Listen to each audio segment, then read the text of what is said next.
Hi, I'm Kelly Kramer. I'm Scott Sipker. Cozy up next to the fire with us for our wintertime edition of Iowa Outdoors.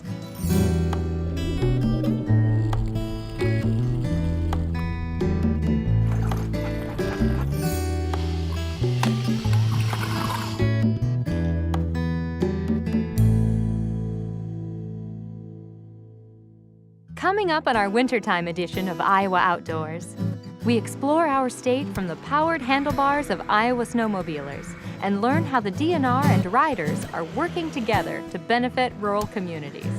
We experience wildlife through the eyes and hands of modern-day taxidermists as they mold creatures into lifelike statues frozen in time. We explore an educational tool connecting students with the earth, from garden gate to their dinner plate. And we follow the life-changing story of outdoor photographer David Heusinkveld as he travels through the Amana colonies on a journey of tragedy and recovery. We'll have all that and more. So sit tight. Iowa Outdoors is about to begin. Funding for Iowa Outdoors was provided through a REAP Conservation Education Program grant. Up to $350,000 are available annually to support educational projects about Iowa's natural resources. Information is available at www.iowadnr.gov. By Musco Lighting, the sports lighting specialist, providing lighting systems for you, your project, and your community. Many of Iowa's natural wonders you'll find on IPTV can be found in Iowa Outdoors magazine, the Iowa DNR's premier resource for conservation, education, and recreation activities. Subscription information can be found online at iowadnr.gov. Welcome to Walnut Woods State Park, located just minutes south of West Des Moines in central Iowa. Walnut Woods is one of the many state parks open year-round and an inviting setting for an early winter campfire. And a perfect excuse for outdoor storytelling.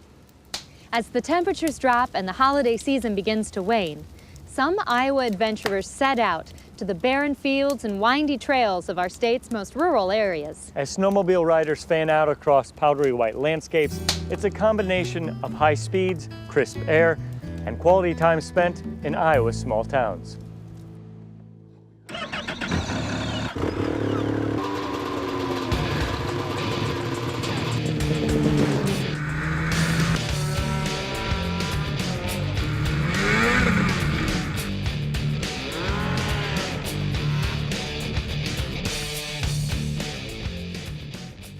Snowmobiling enthusiasts look for Old Man Winter to sculpt their icy playground.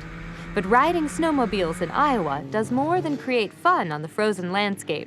It's also a revenue generator. Snowmobiling is a big impact here in this state. About $35 million goes into just the local economy. Overall, in terms of impact, it's about $76 million in the state of Iowa each and every year. Whether the snow flies or not. Snowmobile riders motor 15.2 million miles annually, purchasing 1.65 million gallons of gas along the way. You can see the crowd we have here today. You know, every one of these guys, they probably stop for breakfast, they all eat lunch, they all buy gas. They spend a lot of money in the small towns when they're out snowmobiling. Clubs like the Central Iowa Snowmobilers Association are part of a grant program managed by the DNR. The Cost Share program was developed with the collection of registration and trail pass fees. The money raised is later reallocated among various clubs to offset annual expenditures. And that grant money goes back to the clubs then, not only to purchase and maintain equipment, but for trail signs, and all the trails in Iowa are insured, so it pays for the liability insurance for folks to recreate.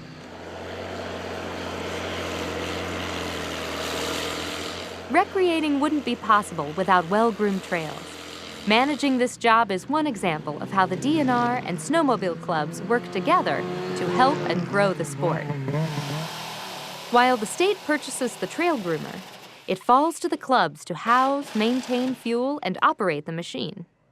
6,100 operator hours are spent grooming the estimated 26,556 miles of trails each year.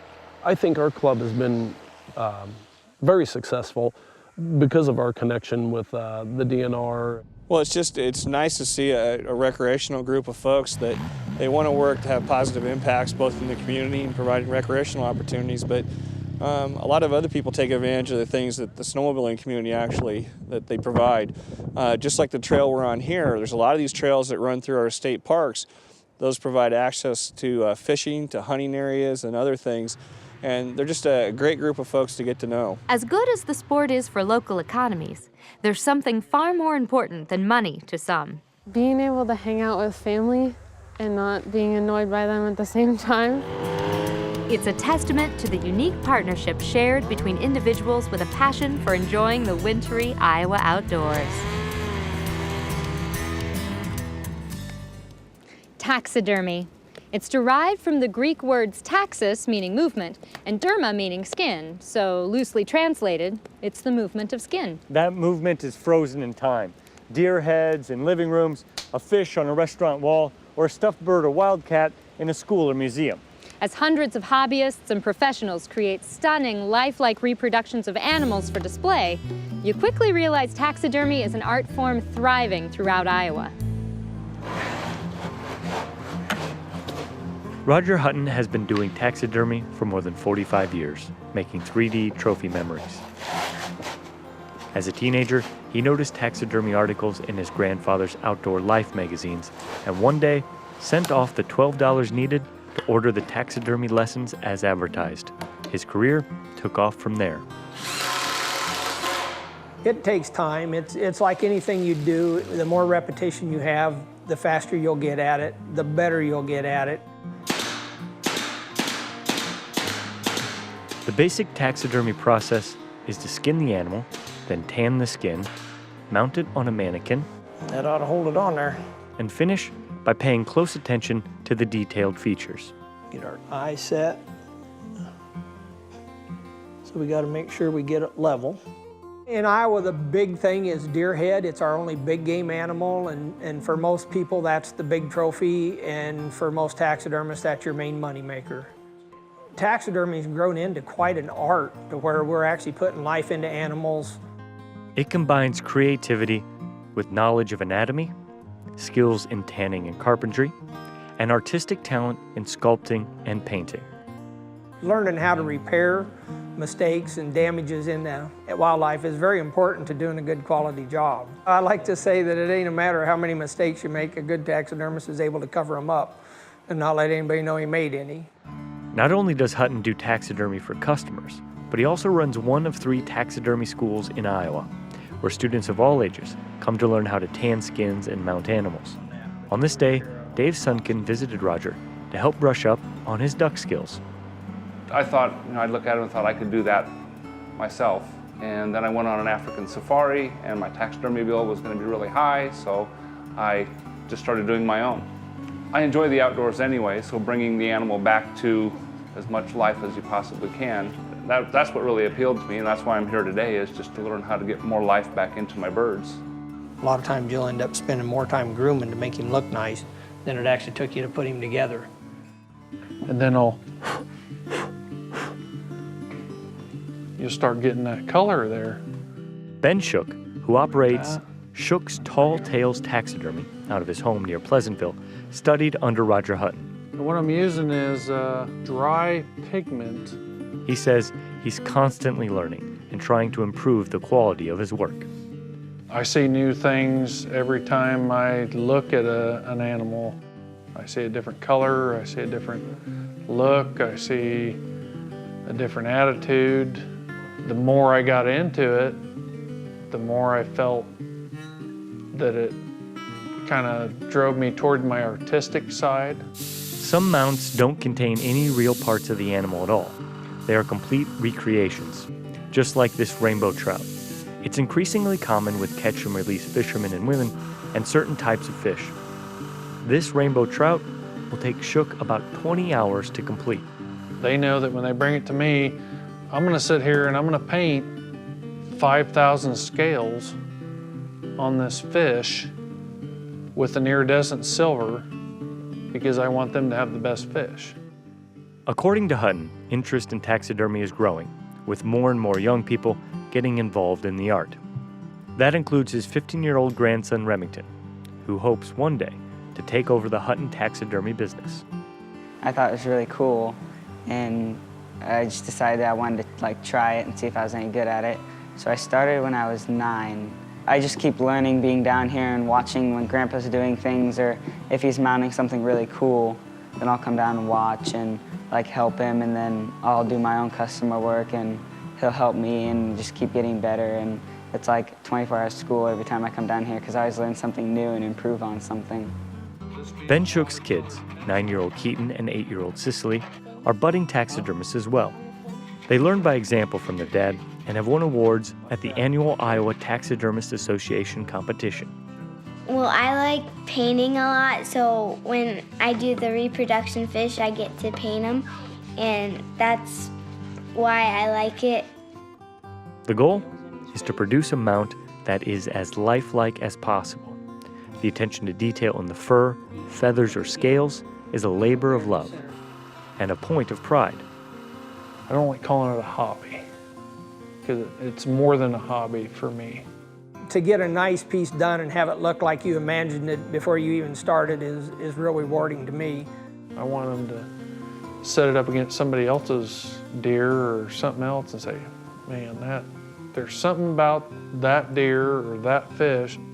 They may not be able to say why, but they'll say that looks better. And I guess that's my goal. Ever hear the saying, experience is the best teacher? It's a philosophy embraced by grade schools across Iowa, where students are learning how nature is integrally involved in the food they eat every day. Organizers are hoping that planting seeds will eventually lead to an appreciation for the environment. The first step is taking the indoor curriculum outdoors. And that first step often involves getting your hands dirty.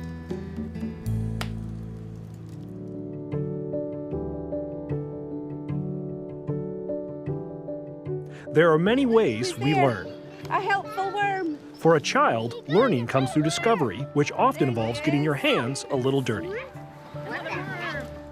When is the last time you looked at a worm and were blown away by the way it moved? Could there be a more exciting way to learn about the world you live in? Or a better time to plant the seeds that will produce a greater understanding and appreciation of how food is grown? Well, we're just trying to instill some sense of food coming from the earth, and you can do it yourself, and you don't have to always go to the supermarket for your tomatoes.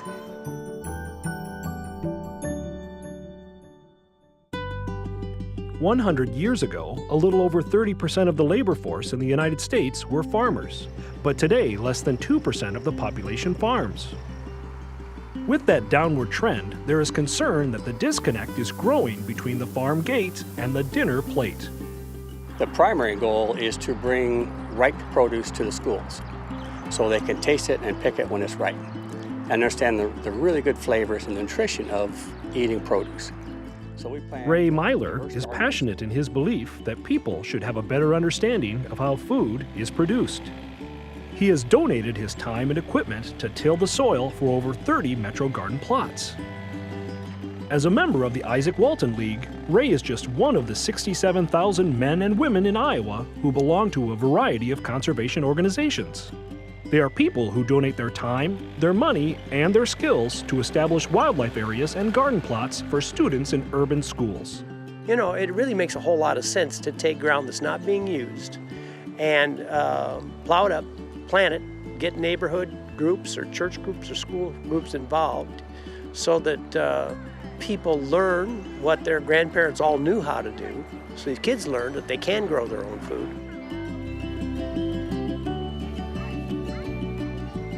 According to the website, gardenabcs.com, there are over 80 school and community garden grants that are available nationwide. The purpose of the grants are to not only help people have a better understanding of what it takes to produce food, but to also encourage them to make healthy choices when it comes to eating and to promote the importance of protecting the environment. Tell me about butterflies and what do they do? Well, butterflies are pollinators, and if we didn't have pollinators, we wouldn't have all this awesome food in our garden. Because what they do is they take the pollen from the plants and it sticks on them, and then they go over to other flowers and they rub it on that flower, and so the seeds grow. Besides learning how important a healthy environment is to food production, the students get to sample the fruits of their labor and experience the rich flavors found in food that has been allowed to ripen on the vine. All right, so here's a good question for you. Before you learned this, if you wanted salsa, where did you have to go? To the store. To the store, exactly right. But did you go to the store to pick this stuff up? No. It came right from your Garden. You guys are fantastic, and you guys got to go outside, be out. Hands-on, I think, is so important, and really, you know, I can give them a lesson. I can read them a book all about, let's say, butterflies. I can read them, or bees. I can read them a book, and they can learn all about bees and find answers in books. But when we actually go outside, the other day we're out in the prairie, and three of my students were looking really close, and there were a lot of bees on this flower. And one of them, Miss Anderson, they're all excited, and they could see the pollen baskets. So bees have little pollen baskets. It was so cool that they remembered that and made that connection and saw it. So that's that. I mean, I feel like those moments, I think, are the moments that will last.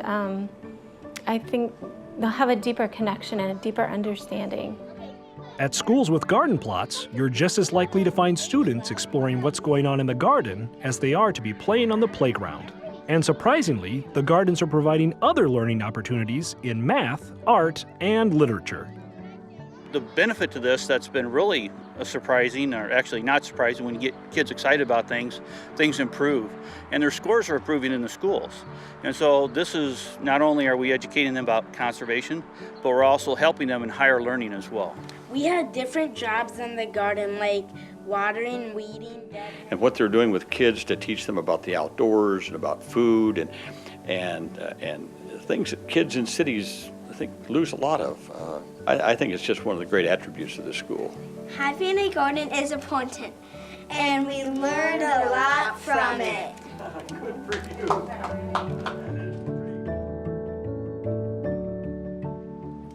Outdoor environments can be a form of therapy.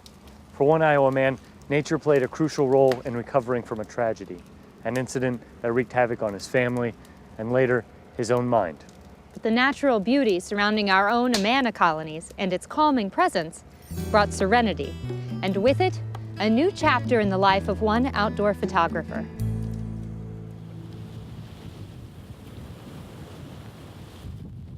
Among the frosted vegetation and wind-swept trails surrounding the Amana colonies.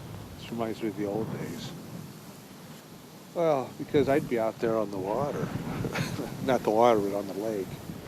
You may find a quiet photographer searching for beauty and discovering outdoor inspiration. Documenting every season of the year, David Heusinkveld frequents this scenic location, recording the simple details of nature, a frozen lily, or a milkweed waving seeds into the frigid air. Lily Lake is where David discovered his photography skills later in life, and where he came to grips with something deeper, and tragically, much darker than a winter's night. David spent 25 years teaching behavior disorder students in Cedar Rapids. That was tell me, it was a real tough group of people to work with. You were good, though. You were darn good, and you had the record in the Cedar Rapids district for lasting that long. His wife, Carol, an Amana Colony's native, shared the region's beauty with her husband, and later their two children, Jordan and Forrest. It's just a magical place, being around in the colonies. The mill race, or the Iowa River coming through, or the trumpeter swans, or the deer. That's summer, winter, it's just all beautiful.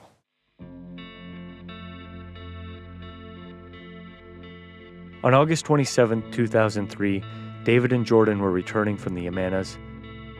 Along a nearby highway, an F-150 pickup crossed the center line, striking the Heusinkvelds head-on.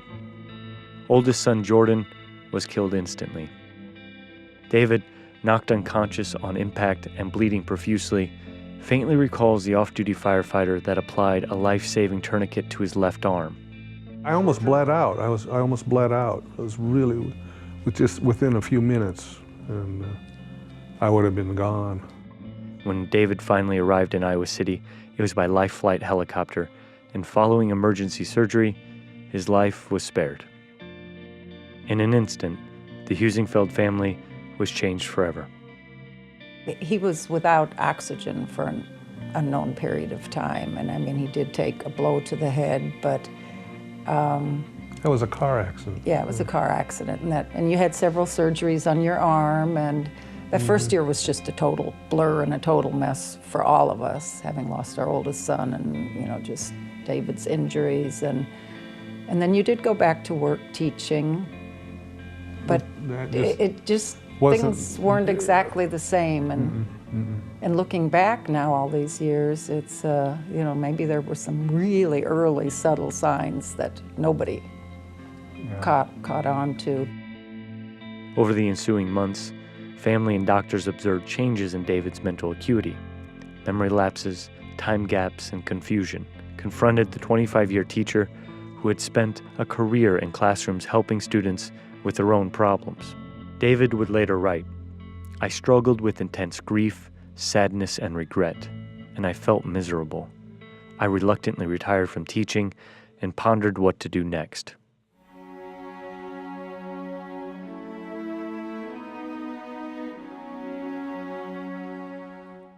David's search for answers led him back to Amana and a frozen Lily Lake. Stepping onto the crackling ice, he discovered a new world below and raced to find his camera. You could just see it, just every little detail of it, which I thought was fantastic.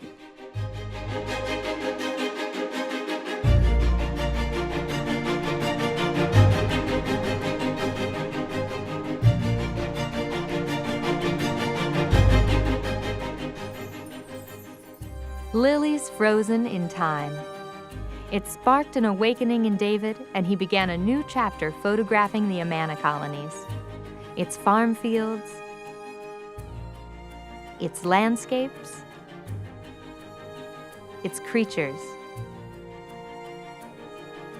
The nearby miles-long mill race, and its very special Lily Lake. And nobody else was out there looking at them. And the Lily Lake is pretty big. I could walk around the whole thing and get nice pictures, no matter how. I always could get good pictures, it seemed like. With it no longer safe for David to drive, he ventured out with the help of family friends like John Johnson. He hiked the fields, trails, and countryside of an Iowa landscape best known for its German communal heritage. This newfound passion culminated in a published book, The Amana Landscape. It's a project devoted to the region's history, but more importantly, to hundreds of beautiful images, all taken by David.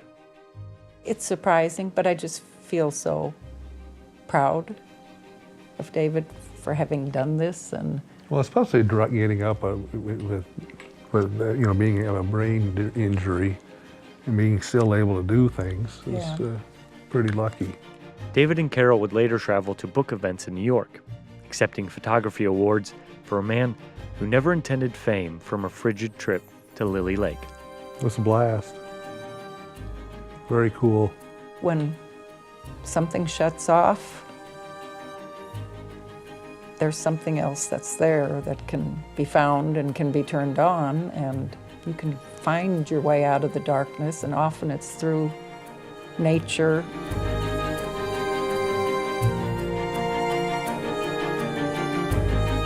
David had awoken something deep inside that didn't exist before the accident. As the son of a famous photographer, David had grown up in the industry, but chose a different path in education. She was very surprised about it. I don't know if you ever heard of Joan Liffring-Zugberay. That's my mom. David's mother was amazed by his work, despite the ongoing mental trauma of memory loss. After assisting in its publication, she would later say his book was a triumph for anyone facing a mental or physical handicap. I have a keen mind for forgetting. Guess that's a positive way to look at it. Yeah, your short-term memory is just really almost non-existent anymore. But I get by. Yeah, you get by. and we've figured out ways to deal with it. It is a frontal temporal lobe dementia, which is what the diagnosis has been, and there has been somewhat of a decline over the years. The journey for David is ongoing. Since the book's release in 2012, his short-term memory continues to decline. He now resides at an assisted living facility in Iowa City, adorned with his favorite photos. I think it's quite beautiful too. And it looks like little things playing in the water. I think just going through what he went through made him see the world a little bit differently. Looking at these pictures makes me realize how incredibly special it is. And I've started looking at things a little bit differently when I go out in the woods. I mean, there certainly were dark times. We were in the dark times for quite a while. And for David, this helped you get out of those dark times. And really, it's true, really did. Well, you have to have an outlet. And really discover and find something else to help you fill your mind and to fill your day that you really enjoyed. But Carol, his wife of more than 30 years, says David still yearns for day trips back to the Amanas, back to the mill race, and back to Lily Lake. Nestled along the edge of Lily Lake sits a bench marked in dedication to their son, tragically lost more than a decade ago. The first page of David's book has a similar message. He titled his favorite sunset, "In Memory of Jordan."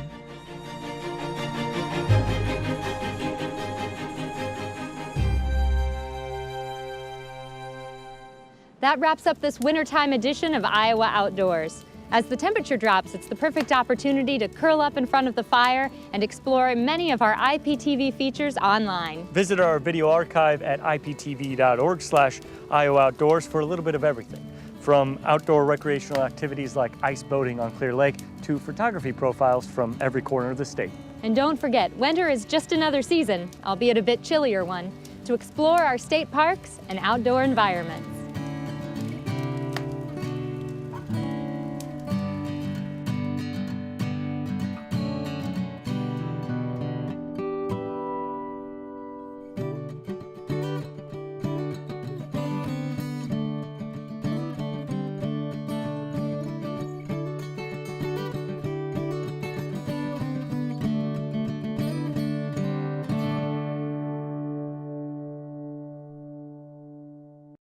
Funding for Iowa Outdoors was provided through a REAP Conservation Education Program grant. Up to $350,000 are available annually to support educational projects about Iowa's natural resources. Information is available at www.iowadnr.gov. By Musco Lighting, the sports lighting specialist, providing lighting systems for you, your project, and your community. Many of Iowa's natural wonders you'll find on IPTV can be found in Iowa Outdoors magazine, the Iowa DNR's premier resource for conservation, education, and recreation activities. Subscription information can be found online at iowadnr.gov.